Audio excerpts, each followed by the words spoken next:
Mi querida afición, muy buenas noches, bienvenidos a Canal 7 Televalencia en sintonía con la 91.4 Radio Sport. Así que hoy con tranquilidad vamos a ir comentando. Habrá un personaje sorpresa que no os lo podéis perder, ¿verdad, Dani Meroño? ¿Qué tal, Julio? Buenas noches. Y hoy ha habido de todo, desde funeral por Bernardo España Españeta, que todavía colea, con grandes muestras de cariño, que hoy seguiremos avanzando, ¿verdad? Y por otro lado, pues bueno, ha habido prácticamente de todo en el día, iremos contando, pero se va acercando la fecha del partidazo del domingo, ni más ni menos que a las 4 de la tarde, a las 3 aquí en Canal 7 y Radio Sport, Villarreal-Valencia, un partido que echa chispas por ver la reacción del equipo valencianista, y un Villarreal que también tiene bajas y por lo tanto es un derbi cuanto menos muy apasionante y de máximo interés. Hablaremos de esto. El Levante Unión Deportiva también juega 2 horas antes, un partido también terrible porque necesita, como sea, el equipo de Paco López los puntos, mientras hoy se tiene que jugar el básquet, jugaba el Valencia Básquet, pero debido a que el equipo contrario pues ha contraído el coronavirus, pues el partido se ha tenido lógicamente que suspender. Y hay bastante lío ahí en el mundo del básquet que iremos comentando. Y por otra parte, pues bueno, hoy tenemos también 2 protagonistas de excepción, que es un orgullo saludar, y vamos a empezar con ello para ir subiendo el tono del programa poquito a poquito. Y después en la tertulia tenemos técnicos para analizar lo que va a ser ese partido o estos partidos de esta jornada de Liga. Así que comenzamos. Don Salvador Raga, buenas noches. Molt bona nit, Julio. Buenas noches. Bueno, es president de la penya valencianista per la solidaritat, que no para de créixer i no para de fer projectes, però avui són altres motius els que ens porten així a esta entrevista, perquè veu de la Plana, de la Vall d'Uixó, històrica, i ja va estar així en un tema de les camisetes, en el fill del que va ser un magnífic president, José Ramos Costa, que també li vau pegar per tots els costats, no ens equivoquem. Bueno, pues és Albert Cardacer, que ha escrito un libro, Bajo Palos, que es un auténtico librazo. Yo lo he visto 2 segundos. 2 segundos. Mira, hago así, pero ya he visto a Pesudo, ya he visto a Nebot, de la Plana, y miles de fotos, o cientos de fotos, a Zamora, a Riazabalaga. Bueno, es brutal, ahora lo comentaremos. Bueno, ya podemos comenzar, ¿no? Ya podemos comenzar, que es importante. Bueno, Bajo Palos, ¿por qué Bajo Palos? Bueno, le deberías preguntar a este hombre, ¿no? Es el que me va a embarcar en la aventura esta. No, que Salva és un fenòmeno. M'han feien a tots. Jo l'he escrit, però això és que m'ha fet. La vida és així. Ell m'ha fet com Mangriñán a Di Stéfano. Ah, sí, senyor. De la Vall d'Uixó. Era el Mangriñán, sí, senyor. Bueno, contamos, Salva. Mira, Julio, jo pense que el tindre l'honor de liderar un projecte com el de Bajo Palos i sobretot l'haver tingut l'oportunitat de conèixer a una persona com Albert te dona una pista de que havent viscut l'any del centenari d'una manera totalment diferent a com molta gent podia pensar.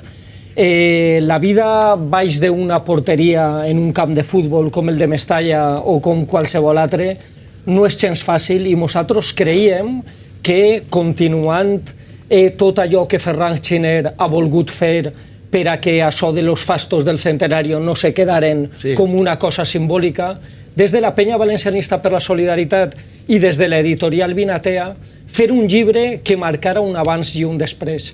Tenim la tremendíssima sort, Julio, de tindre una generació d'escriptors que se dediquen a fer literatura futbolística en el València Club de Futbol, que ja la voldrien per ací, molts clubs de tota Europa que pensen que això de la literatura futbolística se va acabar en el Negro Fontana Rosa en Argentina. Tenim a Albert Carda, tenim a Rafa La Huerta, tenim a Sergi Calvo, tenim a Ricardo Mar, tenim a Franz Kelle, tenim a Josep Lizondo. Este equip de Champions ja el volguera per ací moltíssima gent, però clar, una persona com Albert Carda, que és porter, que ha viscut darrere de la xarxa el món pixelat, era la persona adequada per atraure totes aquestes històries de porters del centenari que moltes d'elles no s'havien contat i que havíem descobert en una aventura increïble. N'hi ha que dir, president de la penya valencianista per la solidaritat, n'hi ha que dir que és un llibre només d'esporters que han format part de la història del València Club de Futbol. Se parla d'algun jugador de camp, també. Sí, de quan en quan. Que va acabar jugant... De porter. Sí, l'últim va ser Camarasa. Camarasa ho va fer 2 vegades. L'última va ser en Mestalla contra el Barça i també hi ha un boxejador per ahí. Ai, curiós. Que se va ficar baix pals. I qui era? Ricardo Alís, que és el primer boxejador espanyol que boxeja en el Madison Square Garden en Nova York, un boxejador molt important en l'època, al que va convidar el València a un partit d'exhibició. En aquella època era molt habitual que se prestaren jugadors i tal, i va jugar contra Ricardo Zamora, contra el Divino, en la portería de enfront. Los porteros del centenario, Meroño, apúntatela, bajo palos. Nosotros estamos ahí un poco despistados en esto, las botas, todo prólogo, y luego es imminente el primer porter. El primer porter, José Marco. Dirían, Starman, llega un día en que te levantas de la cama siendo un hombre diferente al que se acostó la noche anterior. Te miras al espejo y ves que se ha agotado el personaje que habías interpretado hasta ese momento. David Bowie decidió el otoño, o sea, cada historia de cada porter, ¿no? Y me contaba, Salva, que té unes anècdotes espectaculars que no coneix el valencianisme. Mira, Julio, anem a donar una primícia, jo crec, per a tota la gent que ama la història del València i que creu que este centenari encara s'havem deixat a molts personatges dels quals no havem parlat, però t'has detès en el primer capítol en José Marco, porter de Godella, i és el primer que enceta una de les històries tràgiques dels porters del València dels anys 20, dels anys 30, dels anys 40. Mira, José Marco era un jugador de pilota. De fet, li diuen el xiquet de la Punyà. De la Punyà per despejar de punts, exactament, no? Exactament. I ell era una persona que estava afiliada a un partit que se deia Derecha Regional Valenciana. Ell és el primer que enceta la porteria del València. Quan se produeix l'alzamiento nacional, 2 dies després, en el mes de juliol de 1936, se'n van a sa casa, l'agarren, el posen en la presó de l'Ajuntament de Burxassot, la seva dona intenta anar a dur-li la medicació que tenia, no la deixen entrar i als 4 dies se l'enduen per a pegar-li el matarile en una cuneta de la carretera de Burxassot a Llíria, i eixa és la primera història del primer porter del València que acaba afusellat en els primers dies de l'alçament nacional en la Guerra Civil. Quin drama, quin aberrament. Mira. Hi ha molts així. Nosaltres hi ha molts així. Molts. És un llibre, clar, jo ara m'he posat així d'ullar, li pega una ulla i vaig disfrutant tot això. Bueno, este també és aquí, és Izaguirre, A més, també, per mi ha sigut el millor porter de la història, Encara és el segon, no? Bueno, pense jo. A veure, jo és que ves la porteria... N'hi ha una discussió... Jo ves la porteria com algo... A veure, jo sí m'he de quedar... És com, per exemple, comparar a Maradona i a Messi, no? Diuen que el millor jugador de la història és Messi, però jo me quedo en Maradona. Té una poètica, té una lírica que no té Messi. Jo me quedaria en Sempere, perquè és el porter que en els vols més plàstics, el porter que jugava en porteries en fang, molt diferents als d'ara, però si atenem al rendiment, als títols i a la importància, jo crec que Cañizares seria el millor, però no estaria molt lluny de José Marc, d'Izaguirre o de Cano, que és el que tens en la portada del llibre. Incluso Abelardo también podría entrar en esa. Un abrazo a Abelardo, ahí de su querido Sporting de Gijón, nos acordamos mucho de ti.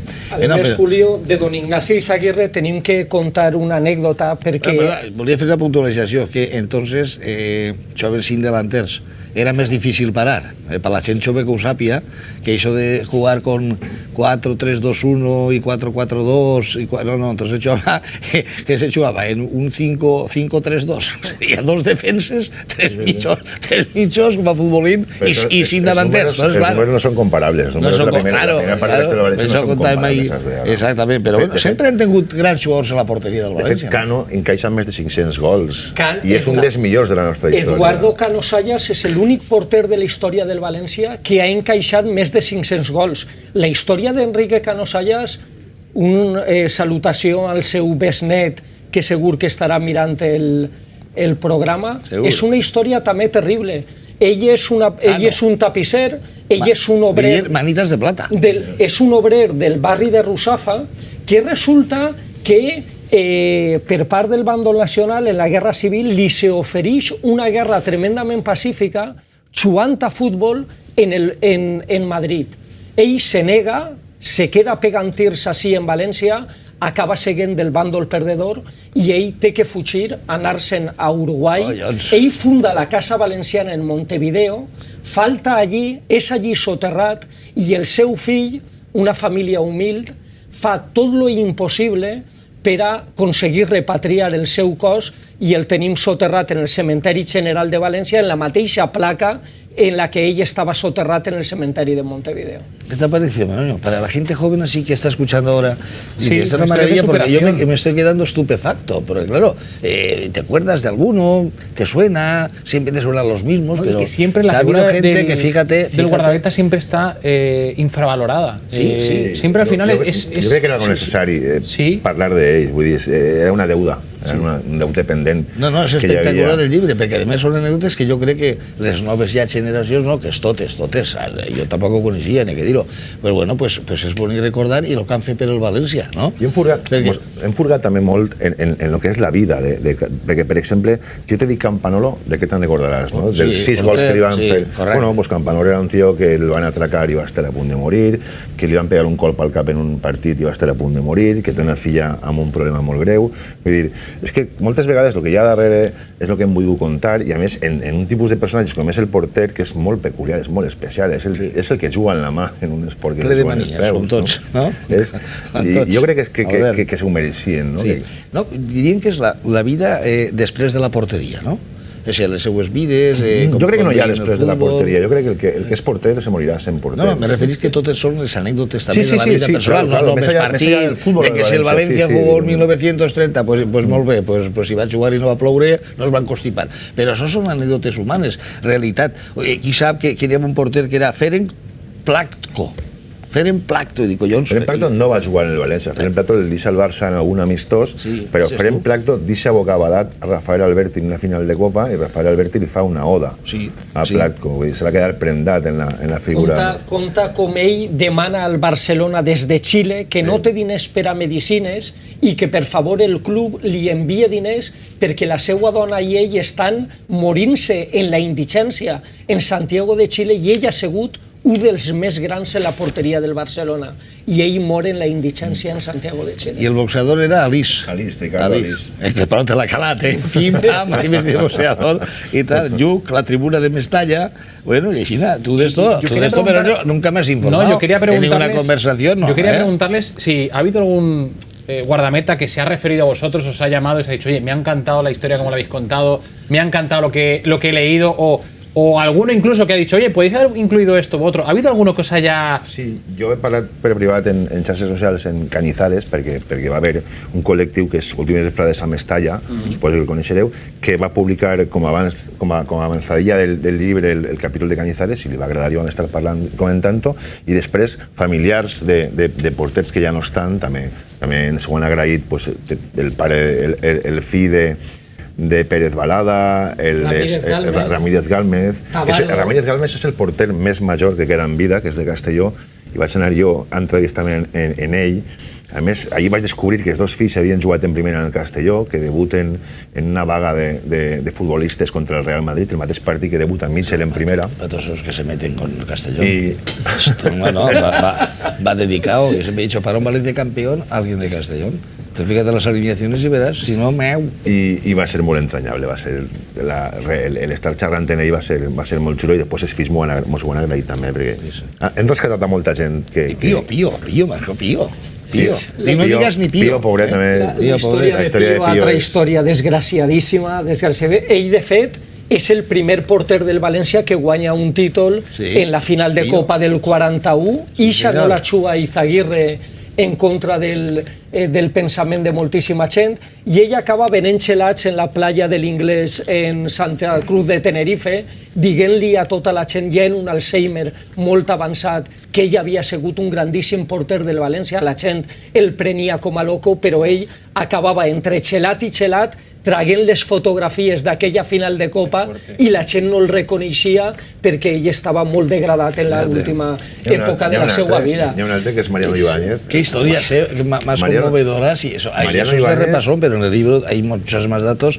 El libro Bajo Palos, los porteros del centenario. Todos los porteros que han jugado en el Valencia, eso es una maravilla. Mariano Ibáñez es un tío... Este es para mí, que lo tengo claro. Mariano Ibáñez es un tío que en els anys 30 se coloca una botella de coñac al costat de cada palo de la porteria per a fer publicitat, tio. Me ric jo ara de les botes que porten i tal, no?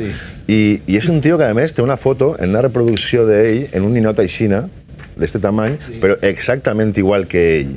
És un adelantat del seu temps i és un home que va ser pobre de naixement, va morir pobre, va passar una vida també en moltes penúries, i la porteria l'allunyava de tot això, no? I li donava el seu espai on ell podia ser feliç. També és una història molt xula. Hi ha una anècdota també bèl·lica en Mariano Ibáñez. Ell és hidrat al front, està en el tren passant per Saragossa, tiren una bomba, sabotegen el tren i ell, junt amb un amic, tenen que fer-se els morts allí per a que no acaben pegant-los el tir de gràcia.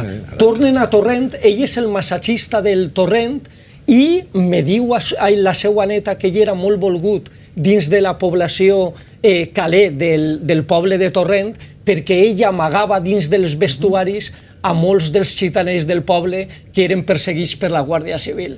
Mariano Ibáñez n'hi hauria que donar un congrés a soles sobre Mariano Ibáñez perquè les anècdotes que dona aquest porter són inacabables també. Tampoco sorprendido tú, Dani, a ver lo que te dicen y no te dicen, pero ahora te llega el 5 de marzo del 43.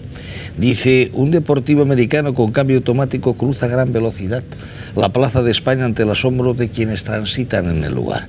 El mismo día y a la misma hora, pero 70 años después, un obsoleto Ford Escort con matrícula de Castellón y 4 velocidades en la palanca de cambios se acerca a San Sebastián, después de un largo viaje iniciado horas antes en la misma plaza de España de Valencia. Resulta difícil entender cómo de la era tecnológica que estamos pasando, para bien o para mal, nos regaló la inmediatez como nuevo tiempo en nuestras vidas. Pero lo bien cierto es que en Sedaví ya sabían que don Ignacio Izaguirre y su esposa Carmen abandonaban Valencia en dirección a Benetúser antes de que la polvareda levantada a su paso desapareciese de las principales vías de la ciudad. Los vecinos del Camí Real de Madrid sacaban sus sillas para presenciar cómodamente el efímero espectáculo. Su saludo era correspondido con el claxon. Diu, che, en San Pitat era ni más ni menos que don Ignacio Izaguirre. Yo, para mí, la gran leyenda del Valencia, que consultaba con su mujer le decía a Carmen cómo le tiraba los penaltis. Y le daba todos los datos, no el entrenador, ni el presidente, ni el compañero. Y para mí Izaguirre además era una persona fantàstica, de la bella Aso de San Sebastián. Tu saps com alcança la titularitat Izaguirre? Perquè... I damunt no era titular. No, alcança la titularitat perquè el titular, el pare d'Izaguirre en un viatge a Bilbao, porta llonganisses i botifarres, s'empatxa i ahí és el primer dia... Era pio a partir d'aquest partit i deixa de jugar com a titular del València i es comença el seu declive personal. Fíjate tú qué cosas, Pero de ahí a la leyenda. Y bueno, pues después ya si ya no sé, anem en tot el temps, des que jo coneixia ja, pues, des de Pérez a Pesudo, han tingut grans porters sempre a València, sempre té un grans porters, sempre. I ara parlem de Chome, gran porter. El capítol de Jaume parla del día de Hugo Duro. Gran porter, natural de Bonrepòs i Mirambel. Cilesen. Lo que pasa es que li van posar un apellido raro, pero un chique raro, pero també... Apellido i nom, que se diu Jacobus, no sé què. Jacobus, sí. Mira, ha parlat Julio en el capítol de Antonio Pérez Balada, fill il·lustre de Nules. De Nules, sí, senyor. Conta-li lo del camp de concentració. Sí, bueno, ell en 17 anys creua l'Ebre fugint i acabant un camp de concentració en França, i allà ha de fer de tot, vull dir, ahí cremen el barracó per a no patir fred, beuen aigua salada... De tot. Després ve Quique, allí penjat el travesser, no, Quique? Quique Martín Navarro. Tinguérem la tremendíssima sort de la última entrevista que li se va fer en vida a Quique Martín Navarro. En el césped de Mestalla jo vaig aconseguir juntar a Guillot, a Vicent Piquer, a Quique Martín Navarro, a Daniel Mañonet, a Paco Sendra i a Tonico Puigades. Imagina tu, ixe de pòquer... Un equipet de res, per tocar-la, tenien cosetes. Ixe de pòquer, Quique Martín Navarro, socarrón, és que se va morir fent bromes, un tio que tot lo gran que era, li va fer un jaque al Generalísimo, perquè quan ell s'apuja al llarguer en la Copa del 54, en la recepció del dia següent en el Pardo, Franco s'encara d'ell enfadat perquè li havia llevat la fotografia, perquè tots els fotògrafos... ¿Dónde está el que me ha quitado los fotógrafos? ¿Dónde está el que me ha quitado los fotógrafos en la entrega del trofeo? Quique Martín Navarro. Això, el generalísimo. Sí. Diu, pronto la robarem. En el 54, que no eran los estertores del régimen. Estaven tots uniformats, no? I bueno, Pesudo d'Almassora, també. Després se'n va anar al Barcelona, Sí, sempre va tornar. Jo vaig tindre el gust de tindre molta relació amb ell, en la Masora. I tenia la pendeta allí. Va ser entrenador de la Unió Deportiva Valldeuxó. Sí, sí. Va pujar a segon B. I del Club Deportiu Onda. Anem ara ja a dividir. Sí, va acabar en Onda, sí senyor. Sí, però a la UDA va pujar a segon B, a l'Onda no. Era un bon tio i tenia una mala llet. Pesudo, quan s'enfadava, Pesudo, saps? I era molt bona persona, però quan s'enfadava, ojito. En la segona època que li va tapar la titularitat en el València va ser Abelardo. Abelardo era el ojito derecho de don Alfredo Di Stéfano. És que Abelardo, a més de bona gent, és que era molt bon porter, Abelardo. Jo crec que estarà entre els 3-4 porters millors de la història de València. No, absolut. En el top 5 segur que està Abelardo. Segur, Abelardo, segur. I bueno, i ara mirant, és una delícia, perquè van contant ahí anècdotes. Estem parlant d'alguns porters i bueno, després diu el hijo del divino, don Ricardo Zamora. Ni més ni menys, no? Ni més ni menys, amic. Sí, vam anar molts anys darrere del divino, del València, però al final ens van conformar en el fill. Anys després. En el fill, però que... El hijo del divino. Perquè juga alguns partits d'exhibició a préstec en el València. I això té que ser pesat, no? Ser el fill d'un dels més grans porters del món, jo crec que estava...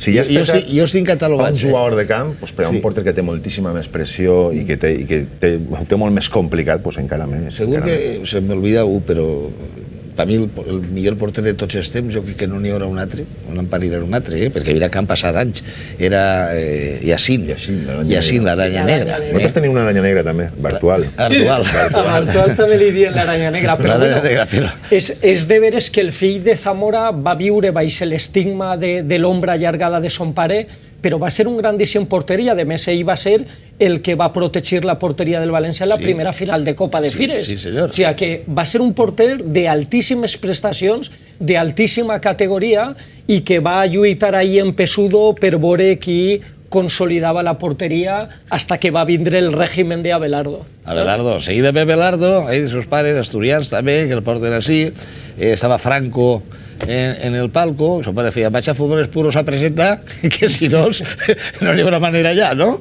I bueno, ja va marcar una pauta, no? I un comportament a Abelardo, clar, de persona i de jugador, no? De porter. Està malet ara mateix el pobre i li enviem a on estiga el record més afectuós per a un grande de la porteria del València. Sí, va vindre la curva maldita, i Yumbe. Bueno, la història de Yumbe... Va jugar molt poquet, però va estar marcat sempre per un accident de tràfic que el va perseguir fins al final. El volant li va pegar... No, va morir d'acompanyant, un jugador del Pontevedra. Bueno, Meléndez, Ara ja anem acostant-nos a l'època de més joves, no? Pereira. Mira, Pereira, m'has parlat de Pereira. El seu preferit. Ah, sí? Bueno... A veure, conta'm, Albert. No, Pereira, parle de Pereira com a preferit perquè és el primer partit que jo recorde en la meva vida haver vist, és la final de Heysel, que és, a més recorde inclús estar xerrant els dies d'abans en un amic del meu iaio, que se deia Sangui, que se n'anava a Bèlgica i tot allò d'aquella final que a mi me sonava tan extraterrestre, no? I després el penalti que li para a Rics, no? Que jo pense que és un dels moments, si no el moment més alt de la història del València. El gol de Basauri, que ja apuntava com tu el nas prominent, el que passa que era chato i tu eres aguileño. Però és que el seu va portar molts cols, el van trencar diverses vegades. Viu en Pusol, Basauri, ara mateixa. Sí, va estar per el Villarreal, també. Sí, però ell viu en Pusol i es veu moltes vegades en Claramunt per allí. Bueno, en Manzanedo Estagueres parlant fa 4 dies. Manzanedo també, Manzanedo. I ja Sempere diu, un héroe con capa, Sempere. Diu l'amic que ha sigut el millor porter del València de la història. Per a mi. Sí? Sí, mira, jo... Mira que vaig parlar jo ahir, l'homenatge a Espanyeta, i sempre digues tu, ara està de fisioterapeuta. Sí, vaig anar a veure. Jo quan era xicotet, els meus pares van comprar un Vídeo 2000, que és un sistema que no va triomfar, però eren els millors, i podia congelar la imatge. Jo me passava els dies mirant, congelant les palometes de Sempere, i passant-les a càmera lenta. I el tal Antonio? Diu que el muro del Nou Camp. Sí, perquè quan tornem a primera... Diu que el Valencia más débil de todos los tiempos. Bueno, Ese llibre l'he fa un any. Diu la noche... diu, la noche... Ese capítol té un any ja, no? Però... Clar, diu la noche del sábado 12 de abril, que es el meu sant, collons, del 86. Enfermo en estado terminal, el conjunto dirigido por... Pero no enfermo en estado terminal que se moría, sino deportivament, parlant, no? I diu Óscar Rubén Valdés, també que bon jugador Óscar Rubén Valdés, no parla de tot. I bueno, i el pobre Antonio se va posar ahí en el Nou Camp, i què va passar? Antonio, quan tornem a primera, el València, el primer cop que pega damunt la taula és en el Nou Camp, que venim de recent ascendits i guanyem 0-1 en gol del gran Carlitos Arroyo, i Antonio se n'ix en aquest partit, fa un partit espectacular i després li costa a Sant Pere recuperar la titularitat, després ja ve Ocho Torena, però encara va tornar el Mudo a recuperar una altra vegada el seu lloc a l'11, després del Xoto. Que mos salía allí en Riazor, ¿no? ¿Sabes qué pasa, Julio? No sé si te'n recordaràs, però saps per què juga González en Riazor? Per què? Perquè la setmana anterior expulsen a Sant Pere contra el Valladolid. Correcte. Saps per què? Per un penalti. Saps què fa González en aquest penalti? El para. I saps què fa? Fa aixina quan s'alça. Sí, en Riazor. No. La setmana anterior. La setmana anterior. O sigui, ja estava practicant. No. Practicant. Estava practicant perquè el Depor pues tinga mania tota la vida. Però que ningú ha parlat mai d'aquest penalti i fa exactament el mateix que la setmana següent en la Corunya. Vull dir, però clar, ahí no hi havia ninguna suspicàcia, ni hi havia tota la història mediàtica que envoltava aquell partit. Sí, segur que el caràcter de González, que parava i se'n ria. Però, clar, ha passat a la història no per ninguna parada ni per res, sinó perquè en Riazor, quan para el penalti... No, en Riazor no. M'ho volien matar. En una gasolinera passa algo després. En una gasolinera camí de Barcelona, segur que va haver algo. I lo més bonico dice, no, digo, es que el Valencia no estaba primado, ¿no? Que va. Digo, sabíem hasta el kilómetro de la carretera de Barcelona que va parar un cotxe, no sé quina marca era, seria Seat, ¿no? I van agarrar el maletín els bitllets. Y claro, pero González se que va a decir, bueno, la pasta, la prima. Sí, no, pero los viejos de puta, Valencia y tal. Pero lo que le han achacat sempre és que faça el gest, però és que aquest gest el fa igual... Que està comprado, que no sé què... Claro, no, però és que el fa igual la setmana anterior contra el Valladolid. Que estaría primado, claro. Luego viene Zubizarreta, ya que empieza el... Conta la de Zubi, que és molt bona. Zubi ha sigut un dels porters més savis en quant a lo intel·lectual que ha tingut el València a lo llarg de la seva història. Zubi, un amic meu, se'l topeta en la sala VIP d'un aeroport, camí de Berlín, i en lloc de preguntar-li per la seva trajectòria en el Bilbao i tal, li pregunta per una conferència que va fer sobre Heinrich Böll, que és un escritor premi Nobel, que té un llibre que se diu Opiniones d'un payaso, i xerra un poc d'això en el capítol, intentant allunyar-me de lo més evident, que és l'esportiu. Bueno, i després ja ens coneguem, de l'era actual, des de Bartubal a Canizares, passant per Molina... Un dels primers que escric és el de Jaume. Palop, que també ha sigut un porterasso, Un dels primers que escric és el de Jaume, i l'escric el dia que isc de Mestalla després del Getafe, que comença tenint un... El Gada Almenara. Comença en el gol de Molina, que és un poquet ahí molt lluny, va fluixet i li entren en els primers segons, i quan isc, a través dels ulls del meu fill saltant i mirant-nos i no acabant de creure-nos el que ens passava, escric el capítol de Jaume, no? I després Joel, me recordo Joel, també, Neto, el suplente. El suplente. Ella ha volgut ser suplente, Jasper Cinesen. I venien a mi, entonces, les meues amigues de jovenetes que s'han fet un poquet en joventut acumulada, no és que estiguen mal, no? Pues estaven de bombore. I me diuen, el más guapo, el més guapo, Julio, és Hildebrand. I jo li feia, home, perquè això és nivelungo, això és rubio, ulls blaus, com molts alemans, no? I ara cada vegada més espanyols, però el Hildebrand al sector femení el portava de cap, Jo crec que si hagueren conegut al millor pesudo de la seva època, segurament el nivelungo haurà tingut un format... O a mi quan era porter, també. Sí, tu també. Estàs un poquet ahí... No, però és que no som tan així atractius, som simpàtics. Sí. Ma mare m'ho dia, diu, escolta, i li feia, aquesta xiqueta, diu, és molt lletxeta, la pobreta. I jo li feia, però és molt bona xiqueta. I ma mare, que era èpica, se'm feia, home, pues algo té que tindre, només faltava això, fora antipàtica. Lo avorrit que té que ser viure del físic d'u, tenim que traure ciertes ferramentes que... El Canizares, que ha marcat una època, vamos, increïble també, de títols, de situacions. I bueno, i després està el posfacio. Què és el posfacio? ho va escriure un... Que sigui el Kama Sutra. Bueno, al final del llibre també volem dedicar un recordatori en diversos annexes a molts porters que o bé varen ser tan efímers que jo crec que no ens donen per a poder tindre un capítol dedicat, també porters que estagueren sempre ahí a punt. A més, jo vull dedicar-li un recordatori a Valero Ginesta de Carlet, que Zamora reconeixia que ell no va jugar en el València precisament perquè llevar-li el puesto a un Zamora era algo políticament molt incorrecte en l'època, però desgraciadament a sols podia jugar un porter en l'equip, i en aquest cas volem fer també un homenatge a tantíssimes víctimes que no varen arribar a la porteria, que se ho varen mereixer també igualment, però que desgraciadamente en la portería solo puede quedar uno, como en la película de Los Inmortales, solo puede quedar uno, pues baix pals se viu, a soles puede quedar uno. Quants porters i quants jugadors per llàstima han sigut tapats per lo que se pensava que eren millors i han passat una vida a sacrificar també, i potser un altre equip haver triomfat, és que és la vida. El que passa que a mi me dia una bona gent que jo vaig conèixer, que era Pascual Fontdemora, quan era president de Villarreal, i me dia: la vida, diu, recorda't, diu, la vida se acaba antes de comenzar. I què vols dir, Pasqual? Que n'hi ha que viure, i n'hi ha que viure. Mira, si hem recorregut 100 anys en este llibre, en mitja horeta o 101 anys, exactament.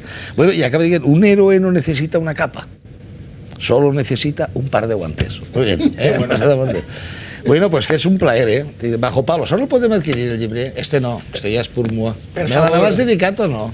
Ah, te lo dediqué. No, te dediqué, pues no tenies ya que me quedara yo. No, sí, que n'hem portat dos, un era para tu. Bueno, pues me estira algo ahí, Echame un boli que este no te... A Julissa con cariño. Este no té, estos son los de Meroño. Sí. Ahora toma Meroño, cámbialo, que no va. Bueno, jo crec que és una obligació per a tot valencianista que es precie tindre este llibre en casa.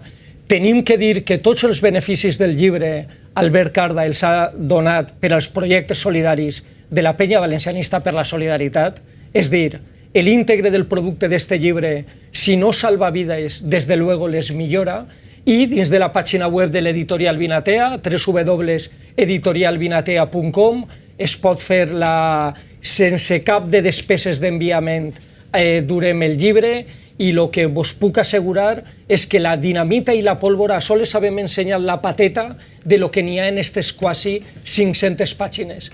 Però que este senyor, que quan li dones una cervesa i un paquet de tabaco entra en trance i acaba traient la seva versió més canalla, més macarra, més literàriament caïnita, doncs en este llibre tenim un homenatge fantàstic a aquests senyors que varen morir moltes vegades bajo palos, baix pals. Bueno, pues yo no tengo nada más que decir. Nada, así podemos acabar. Lo que tienes que fichar los que vengan de vez en cuando tertulia. Sí, Salvador, cuando quieras puedes montar una tertulia de las tuyas. De los proyectos de la peña valencianista. Aunque igual, también te digo que si vienen, igual no hablas tú. Porque Salva habla mucho. No, Salva, yo tengo es de tu suerte, estilo. Yo tengo suerte que sea. A mí me ha colocado así en mi dedo, macho. Salva también le pega el pico, sí. Fuego cruzado, ¿no? Perdona, Salva, perdona. Eres el juez de silla en el partido de tenis. No, perdona que le conteste yo, si me dones el teu permís. És que te tocava avui parar, parlant de porters, que vols pim-pum. Però bueno, has estat a gust, no? Sí, jo que no t'has enfocat molt, I com va Païduxó? Va bé? Bé, passant el bicho. D'aquells mitis de Segarra, les sabates, va créixer tant la població. Sí, senyor. I de el camp se deia Segarra, ara se diu Mangrinyan. Que va faltar l'altre dia, i a mi va ser normal, perquè ens van crear junts en l'escola i a l'institut, que era Vicente Catalunya i Xer Vicentín, que va deixar un home en Fabregat, un delanter.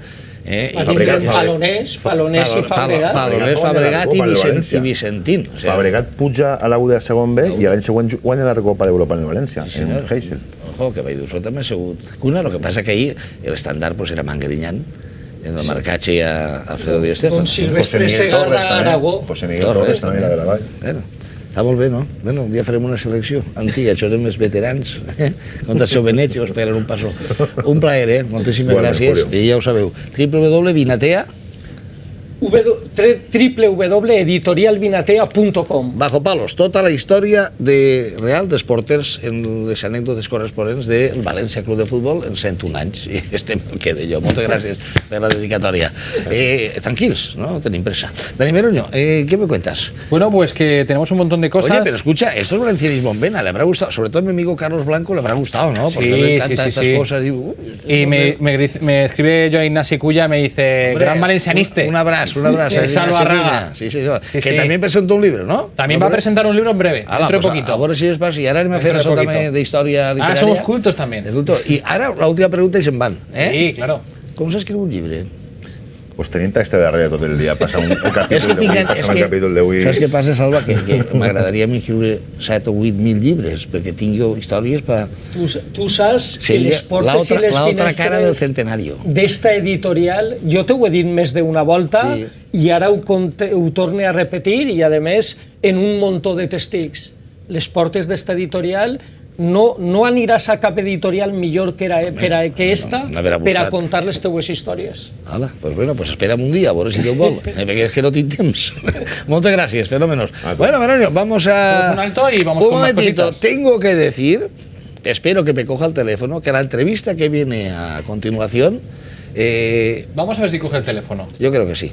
Porque como es un poquito tarde... Da igual, la molestaremos. Me ha emocionado a mí y os va a emocionar a miles, de verdad. Tras estos consejitos, estamos en Canal 7 y en Radio Sport, como siempre, al servicio del pueblo valenciano y del valencianismo, faltaría más, mal que pese.